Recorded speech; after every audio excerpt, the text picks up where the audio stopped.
은혜라 라는 제목으로 함께 말씀의 은혜 나누도록 하겠습니다.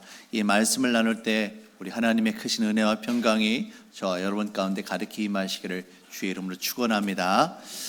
바울이 로마로 가는 길에 유라굴로라고 하는 큰 광풍을 만나게 되었고 14일 동안 배가 표류하게 됩니다.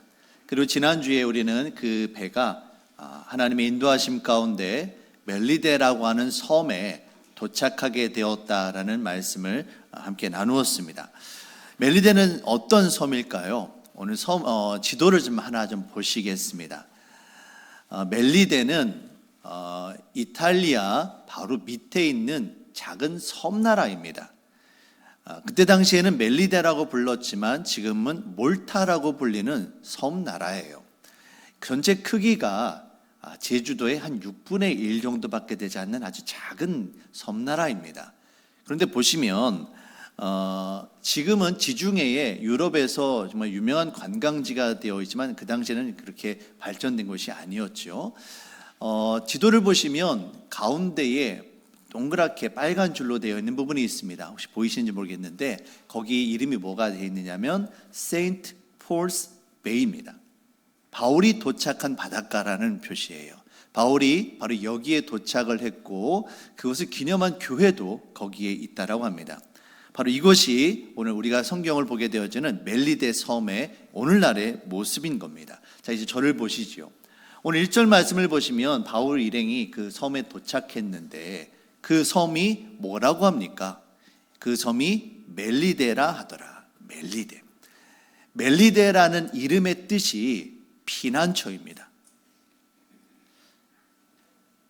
그 섬은 멜리데라, 그 섬은 피난처라. 저는 이 이름에서 하나님께서 그 항해 가운데 길을 잃고 있었던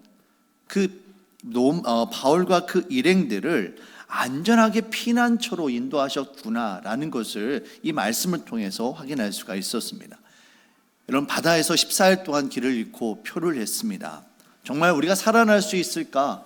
모든 희망의 끈을 놓고 있었던 그들이 바울이 여호와 하나님께서 우리를 보호하고 계실 것입니다. 믿음으로 선포했고 그렇게 그들이 겨우 멜리데 섬에 도착할 수가 있었던 겁니다.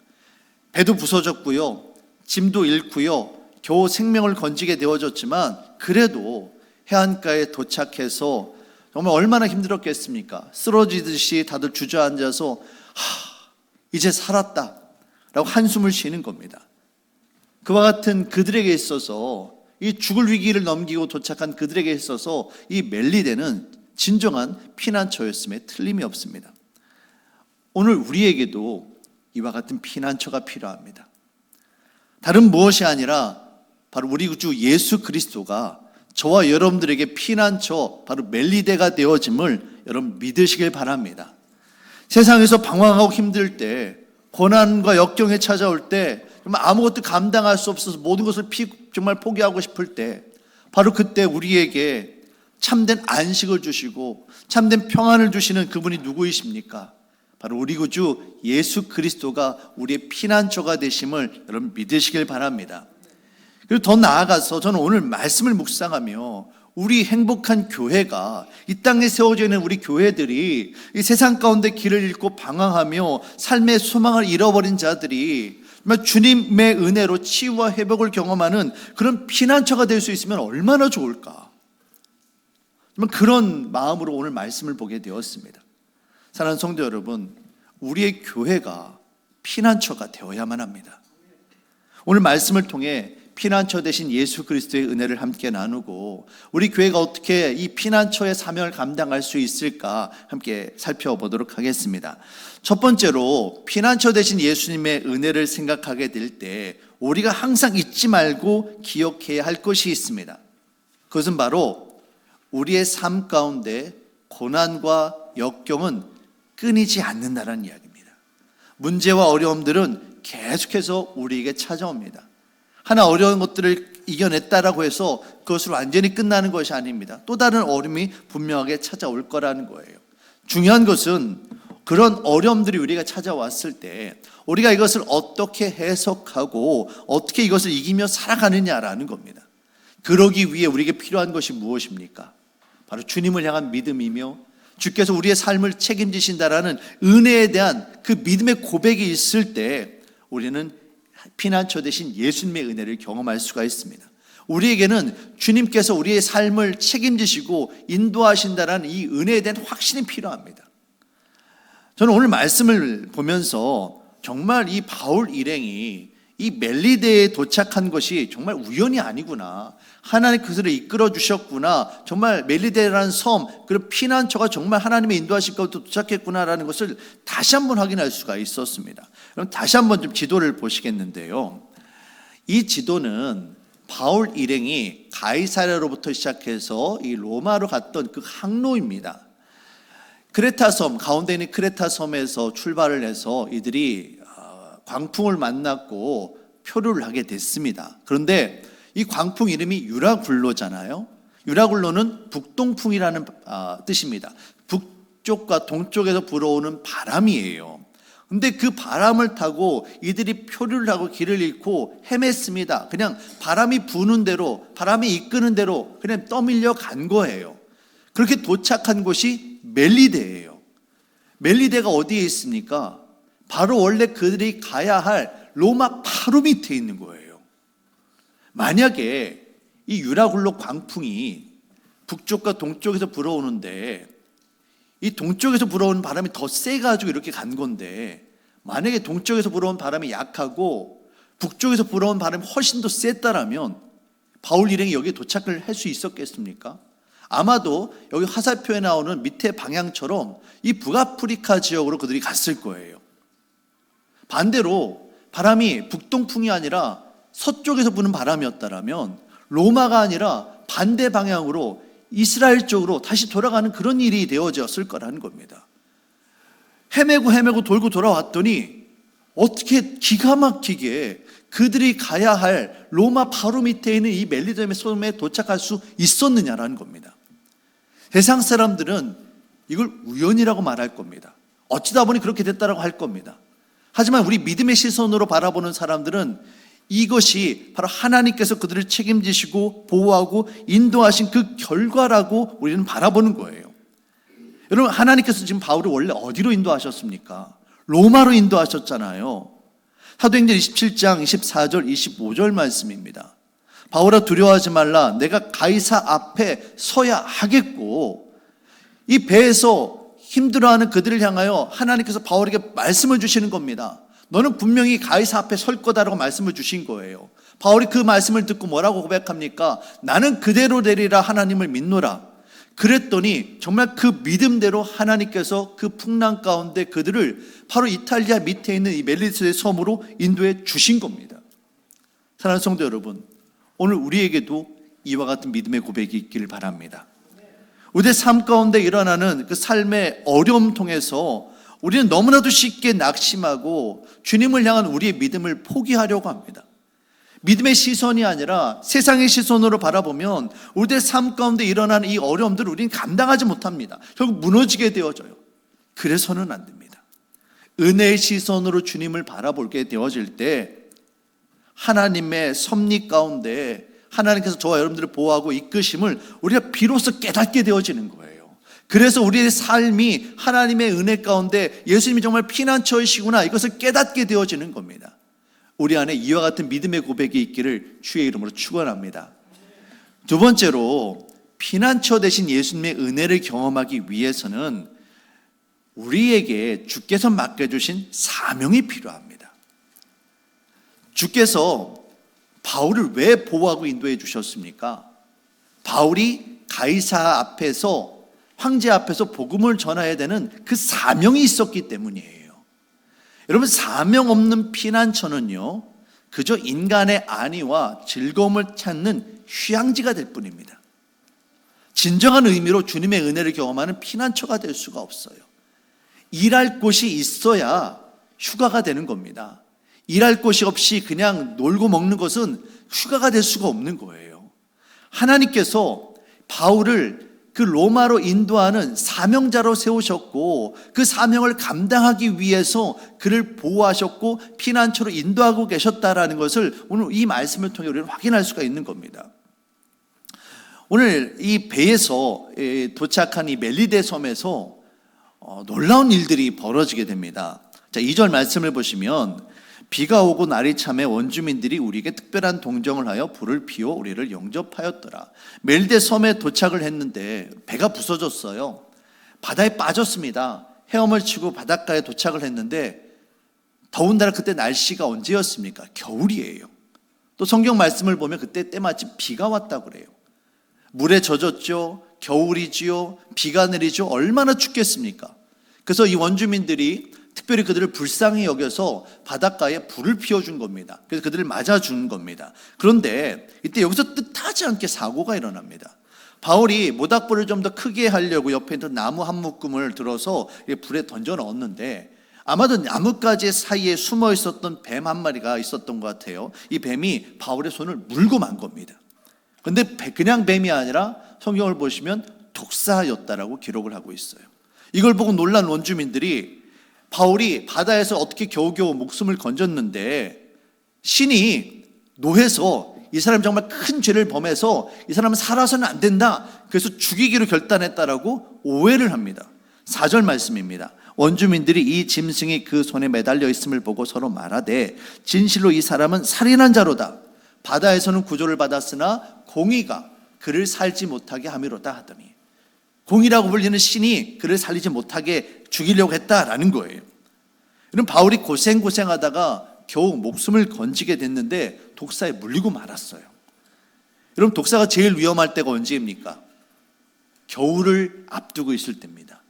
겨울잠을 자기 전에 몸에 독을 잔뜩 품고 있을 때죠. 바로 그때 이 독사가 바울을 문 거예요. 당연히 모두들 이제 큰일 났다, 바울이 죽게 됐다라고 걱정하고 있을 때 놀라운 일이 벌어집니다. 5절입니다. 바울이 그 짐승을 불에 떨어버림에 조금도 상함이 없더라. 바울이 자신의 손에 물고 있던 이 뱀을 털어버렸습니다. 그런데 조금도 상함이 없었다라고 성경은 기록하고 있어요. 그래서 6절 말씀을 보시면 그들은 그가 붙든지 혹은 갑자기 쓰러져 죽을 줄로 기다렸다가 오래 기다려도 그에게 아무 이상이 없음을 보고 지금 당장은 괜찮은지 모르겠지만 독이 퍼지면 곧 죽겠지라고 했는데 아무 이상이 없는 겁니다. 그래서 사람들이 어떻게 합니까? 멜리데 원주민들이 처음에는 바울을 향하여 이 사람 죽어 마땅한 사람이다, 죽을 죄인이었다라고 했던 그들이 바울을 뭐라고 여깁니까? 신으로 여겼다라는 거예요. 어떻게 이런 일이 있을 수 있을까? 여러분, 뱀이 독사가 아니었던 걸까요? 아니면 뱀이 어떤 이유에서였는지 모르지만 이빨이 빠진 그런 뱀이었을까요?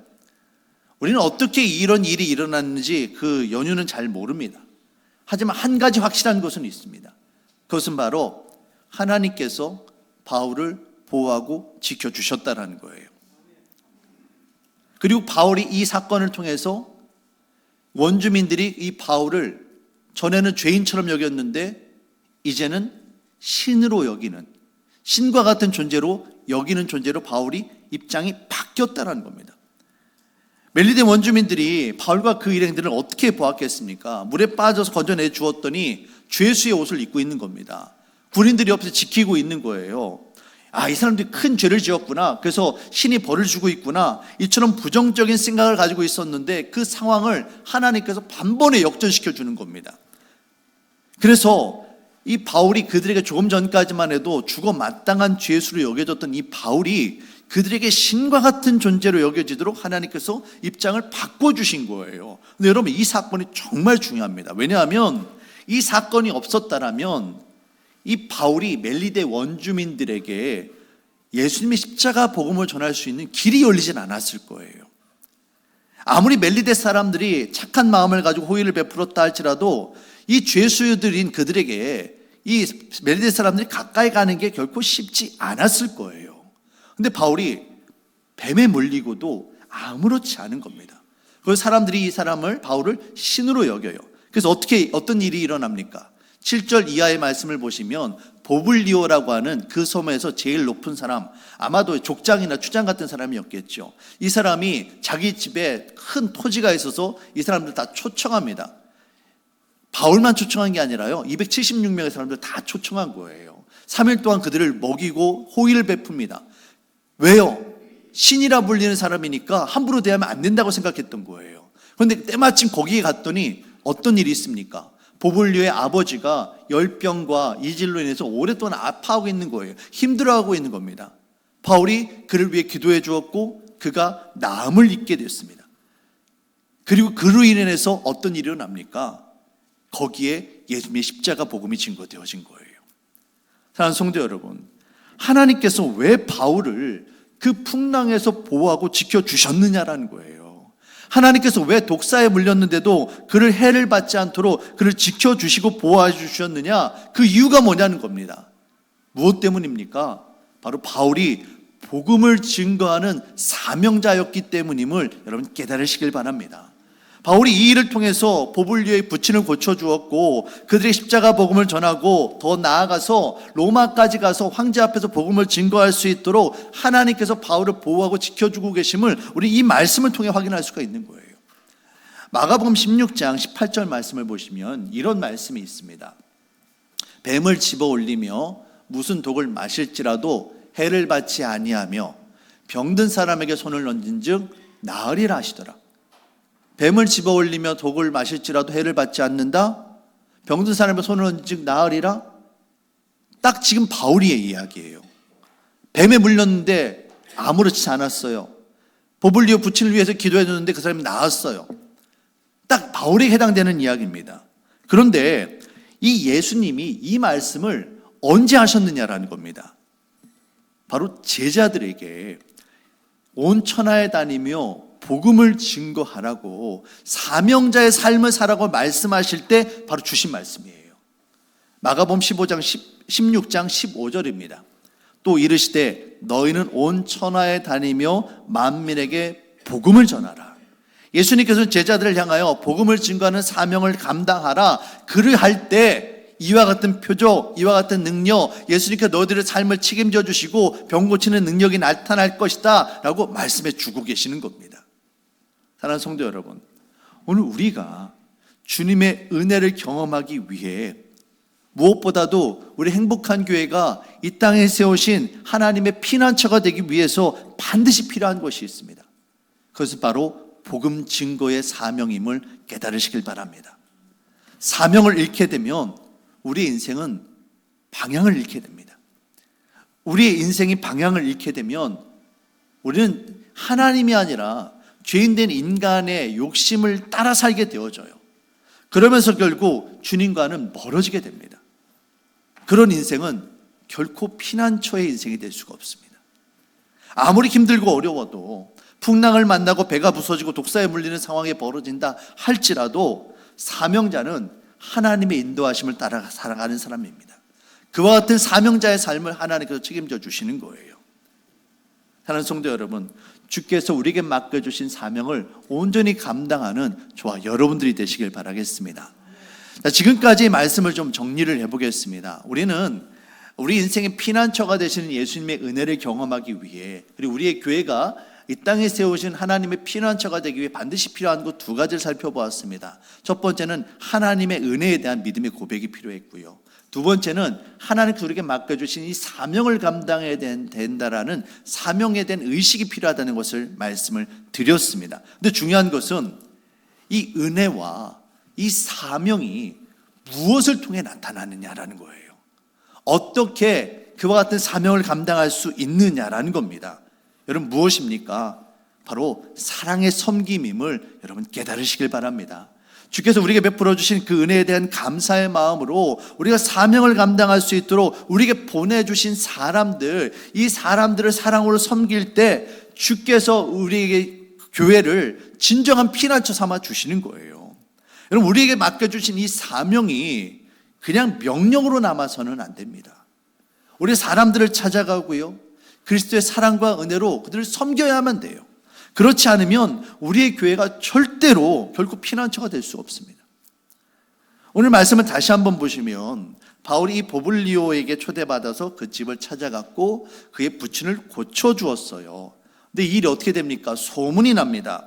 그래서 그 섬에 있는 사람들이 전부 다 아픈 사람들을 다 바울에게 데려왔고 바울이 그들을 고쳐줍니다. 그리고 오늘 성경에는 나와 있지는 않지만 이 사도행전을 쓴 누가의 직업이 의사입니다. 바울과 함께 여기에 같이 있었어요. 의사인 누가가 바울이 그 사람들을 고쳐주고 기도할 때 가만히 있었겠습니까?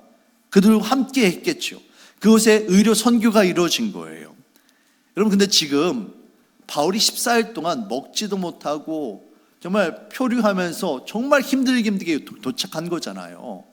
인간적인 마음에 얼마나 쉬고 싶겠습니까? 얼마나 먹고 작업 정말 편히 좀 쉬고 싶겠어요. 그런데 자기들을 찾아온 그 사람들, 아프다고 힘들다고 찾아온 사람들, 그 사람들을 외면하지 않고 그들을 다 맞아주고 그들 위해 기도해주고 그들을 고쳐주었다라는 거예요. 그리고 분명합니다. 바울이 그 사람들 한 사람 한 사람 고쳐주면서 예수님을 믿으시라고, 예수님이 당신의 구원자이시라고 분명 복음을 증거했을 거예요. 그 결과 어떤 일이 일어납니까? 10절 말씀입니다. 후한 예로 우리를 대접하고 떠날 때에 우리 쓸 것을 배에 실었더라. 후한 예로 대접했다. 성경은 후한 예로 표현되어 있지만 영어 성경을 보면 honor, respect, 존경의 마음으로 담아서 그를 보냈다라고 이야기하고 있습니다. 처음에 바울 일행을 맞이했을 때 정말 어색하고 불편했을 거예요.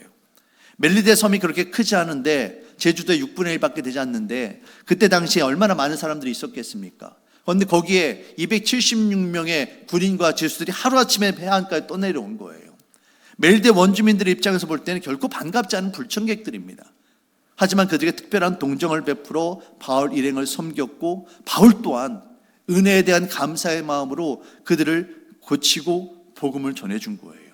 서로가 사랑으로 섬겨준 겁니다. 그 결과가 무엇입니까? 바로 10절 말씀인 거예요. 그 후한 예로 사랑과 우정으로 그들이 특별한 관계가 되었음에 틀림이 없습니다. 아마도 바울 일행이 그 섬에 머물러 있는 그 시간 동안 멜리데 사람들은 축제를 벌이고 함께 행복해하고 즐거워했을 겁니다. 사랑하는 성도 여러분, 오늘날 우리의 교회가 이처럼 은혜와 사랑으로 사람이 회복되어지고 사람이 살아나는 진정한 피난처가 되기를 원합니다. 그러기 위해서는 반드시 서로가 서로를 향한 사랑의 수고를 아끼지 않아야만 합니다. 요한복음 13장의 말씀을 보시면 6월절 만찬을 앞두고 예수님께서 제자들의 발을 씻기시는 장면이 나옵니다. 팔레스타인은 원래 건조하고 모래가 많습니다. 더군다나 샌들을 신는 그들의 그 풍습에 따라서 발에는 항상 먼지가 많기 마련입니다. 그래서 식사를 하기 전에는 보통 손발을 씻는 게 그들의 예의입니다. 예법이에요. 그런데 6월절 식사를 앞두고 예수님께서 제자들의 발을 씻겨주시는 거예요. 보통은 본인이 씻습니다. 아주 특별한 손님이 온 경우에만 그냥 주인이 종을 시켜서 저 손님 좀 씻겨드리라고 그렇게 하는 거예요. 그런데 예수님이, 선생님 대신 예수님이 그 제자들의 발을 씻겨주시는 겁니다. 제자들이 어쩔 줄을 몰라 합니다. 예수님 왜 이러십니까? 하지 마세요. 어떻게 선생님이 저희 발을 씻어주십니까? 특별히 베드로는 예수님을 말립니다. 그런데 예수님이 뭐라고 말씀하십니까? 내가 너를 씻어주지 않으면 네가 나와 상관이 없다. 나는 너를 사랑하는 자고 너는 나의 사랑을 섬김을 받는 자다. 우리는 서로 사랑하는 자다, 이 말씀을 하십니다. 그러면서 제자들에게 이런 말씀을 하세요. 요한복음 13장 1절 말씀입니다. 6월절 전에 예수께서 자기가 세상을 떠나 아버지께로 돌아가실 때가 이른 줄 아시고 세상에 있는 자기 사람을 사랑하시되 끝까지 사랑하시니라. 성경이 왜 예수님께서 제자들의 발을 씻겼느냐? 예수님께서 그 자기의 사람들, 그 제자들을 사랑하셨대요. 언제까지? 끝까지 사랑하셨다라는 겁니다. 여러분, 제자들이 어떤 사람들입니까? 예수님을 믿겠다라고 호언장담하며 따랐던 사람들이에요. 그런데 이 일이 지나고 나면 얼마 안 있으면 모두 다 예수님을 배반하고 떠날 사람들입니다. 더군다나 그 자리에는 예수님을 배반하고 로마 군사들에게 팔아넘겼던 가룟 유다도 있습니다. 예수님은 그 가룟 유다의 발마저도 씻겨주시는 거예요. 예수님께서 끝까지 사랑하셨다라는 말은 정말 그 사람들까지, 예수님을 배반하고 정말 반역할 그 사람 가룟 유다까지 모두를 사랑하며 섬기셨다는 의미가 담겨 있는 겁니다. 그러면서 제자들에게 이렇게 마지막 부탁의 말씀을 남기십니다. 13장 14절에서 15절 말씀입니다. 내가 주와 또는 선생이 되어 너희 발을 씻었으니 너희도 서로 발을 씻어주는 것이 옳으니라. 내가 너희에게 행한 것 같이 너희도 행하게 하려 하여 본을 보였노라. 예수님께서 제자들에게 하시는 말씀이 내가 너희를 이렇게 섬겼던 것처럼 너희도 서로가 서로를 섬겨라. 서로를 사랑해라. 이걸 부탁하고 계시는 거예요. 그리고 이어서 17절에서 이렇게 말씀하십니다. 이 말씀이 중요해요. 너희가 이것을 알고 행하면 복이 있으리라. 나의 말을 듣고 명령으로 끝나는 것이 아니라 이 말씀을 지켜 행하면, 행함이 없는 믿음은 죽은 믿음이라고 하잖아요. 사랑의 섬김에 대한 것을 본을 보았으면 이것을 너희가 행해라. 그러면 복이 있으리라. 행복하리라. 너의 삶이 피난처가 되리라. 예수님께서 말씀해 주고 계시는 겁니다. 저는 이 말씀을 바울을 통해 주신 이 사도행전의 말씀과 연결해서 이렇게 이해를 하고 싶습니다. 예수님께서 제자들을 사랑하시고 섬겨주셨던 것처럼 우리가 주님을 향한 은혜와 감사의 마음으로 우리에게 맡겨주신 사명을 감당하며 서로가 서로를 사랑하고 섬기실 때 진정한 복이 임하게 되어지고 진정한 행복이 우리에게 임하게 되어지고 우리의 가정과 우리 행복한 교회가 주님의 은혜와 사랑이 가득한 피난처가 되리라 저는 믿습니다. 그럼 우리가 피난처가 되어줄 수 있도록 서로 섬길 수 있는 저와 여러분들이 되시길 바랍니다. 우리 안에 다른 무엇보다도 서로가 서로를 향한 사랑의 섬김이 있어야만 돼요. 아무리 은혜만 있고요, 아무리 사명만 가득하다 할지라도 사랑의 섬김이 없으면 그건 나 자신만을 위한 허울만 가득한 종교 행위가 될 뿐입니다. 내가 은혜 받았고 내가 사명 받았다, 그것으로 만족하면 결코 변화는 나타나지 않습니다. 사람을 살리고 사람을 변화시키는 능력은 나타나지 않는 거예요. 진정 우리의 가정과 교회가 이 땅에 세워주신 피난처가 되기 위해서는 사랑의 섬김이 반드시 필요합니다. 그래서 예수님께서 이 말씀을 하십니다. 요한복음 13장 34절에서 35절 말씀이에요. 이 말씀 우리 같이 한 목소리로 같이 읽도록 하겠습니다. 새 계명을 너희에게 주노니 서로 사랑하라. 내가 너희를 사랑한 것 같이 너희도 서로 사랑하라.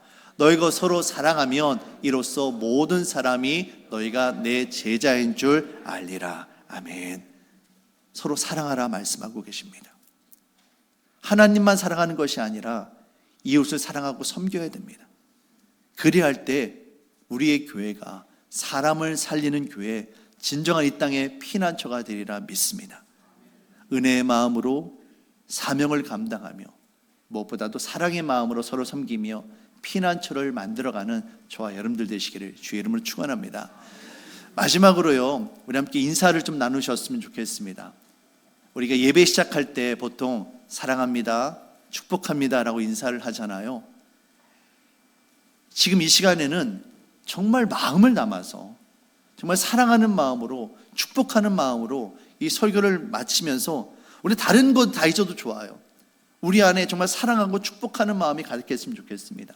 그 마음으로 다시 한번 우리 옆에 계신 분을 바라보면서 사랑합니다, 축복합니다 인사하겠습니다. 사랑합니다, 축복합니다,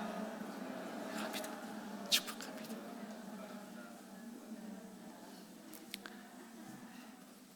하나님, 예수님께서 우리를 사랑해 주셨고 우리를 구원해 주셨음에 감사합니다. 그 은혜가 있기에 우리가 하루하루를 살아갈 수 있습니다. 우리의 교회가 이 땅에서 수없이 방황하는 자들을 주님의 은혜 가운데 인도하는 피난처가 되기를 원합니다.